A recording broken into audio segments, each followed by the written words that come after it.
If we pay extra, could we maybe get some grease or fat? Here it is, Sunday. What is it? Sunday, April 24th, 2022. Katie and I are back doing another walk and talk. She's been joining me again, getting a little more exercise.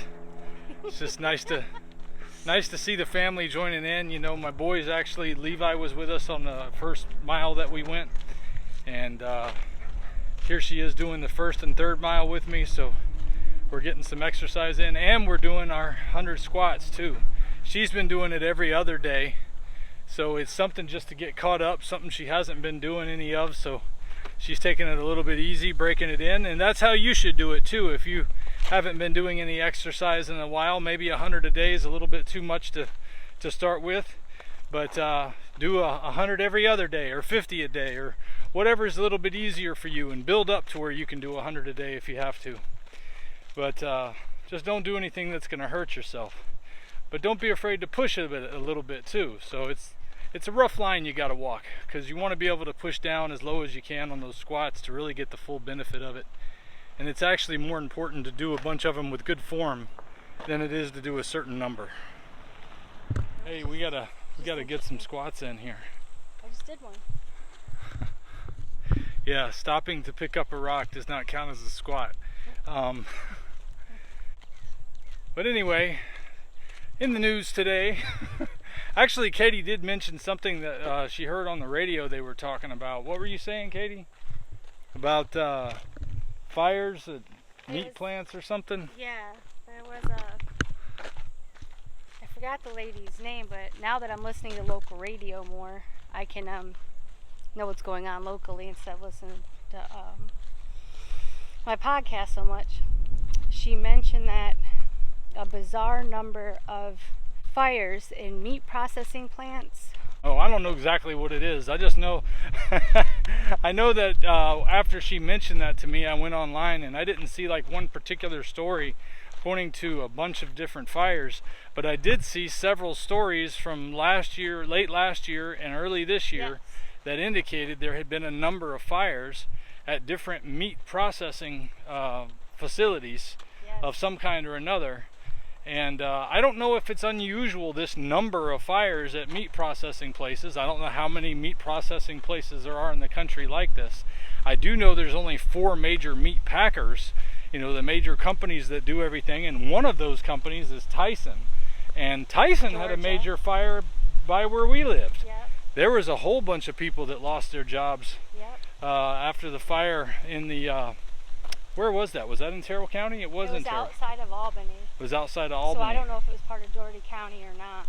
Anyway, yeah, that was a big one, and it really hurt the local economy. Yep. But it seems so odd that all these different meatpacking places are having this in the middle of this strange drama going on, where Bill Gates is buying all of the farmland up and wanting us all to eat digital food or something from the plants where they're printed, 3D printed. You don't have to get political about it, but at some point you gotta scratch your head and I'm just saying, it seems very odd that there are all these fires, but maybe it's not odd. Maybe it just looks odd because I see all these strange things happening. I would say it was odd in the rapid continuation of it happening. It wasn't something random and something you could go to and say, you know, just in your local news. Like the Albany probably was only in our local news, and that's probably right, all we knew about it. But because so many have been happening so much in the later of last year and the beginning of this year, people are starting to look into it, I hope more thoroughly, because it's driving up the prices for one. It's affecting the food supply chain. What I would, told you about. Hey, be on the lookout for prices, because this might make them come up. Well, now it's probably not going to matter if the meat prices do go up. Then buying from a local farm, although it might be a little more pricier, now it's probably going to be either even or less expensive if it truly does inflate the cost of meat. Well, it'll probably raise the prices across the board, but I understand what you're saying. But they're going to be going to them for meat. Yeah. Well, that means they're going to have more demand. Yes, it is. But I mean, that's what I just said. That's what I meant, though, is like the cost is either going to be same now for buying from your local, which usually is more. It's either going to even out, or now it's going to be like, depending on where they get it from. It's going to be a... Well, the thing about buying local is it can be more or it can be less. If you buy the whole cow, it typically comes out a little bit less. But when you figure in hanging weight and processing, you do wind up spending a good bit more per pound than it sounds like you're getting when you buy a whole cow. But still, like if you buy at a local meat packer, a lot of times you're just going to see prices that are at or higher than the grocery store at a local meat packer for the most part. But when you buy the whole cow, you're going to pay a lot less. Yeah. Per pound. Sam, don't worry about the game.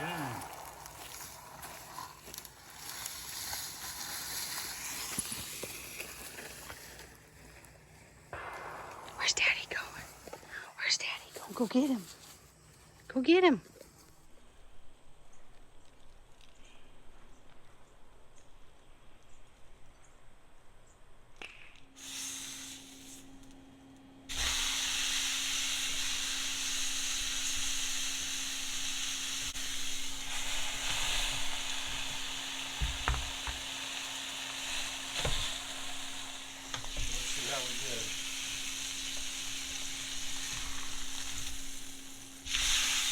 Did real good on that side.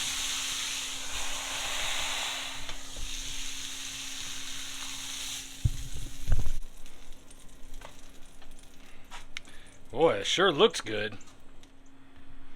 Alright, let's see here. You can see it looks like a very nicely cooked medium rare steak.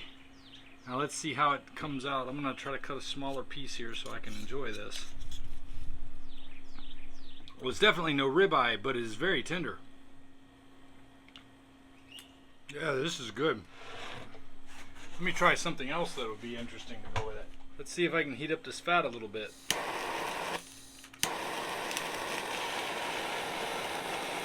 Pan searing does a good job, but if you really want to get that fat crispy, good flame helps. Even a small one like this. It's a big piece. Woo-wee! This side's a little tougher. Most of the fat is right here. Still delicious. So the tenderness is greatly reduced here by the fat area of the chuck roast. For how long this took compared to a roast. And at $4.98 a pound, it's a great solution to keep your costs down. I got this one from Sam's Club on sale, $4.98 a pound.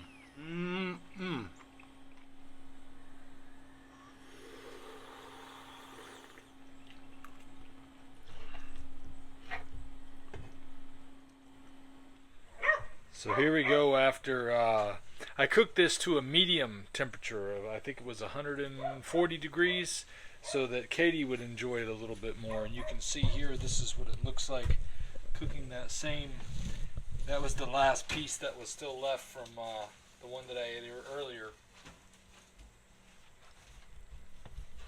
And it is very tender. Goodness. That might just be a little bit of fat. Let me try some meat over here. Oh, it's got fat and meat, but let's see how this comes out. I think you're gonna like this. Here, give this a try. There's two of them in there.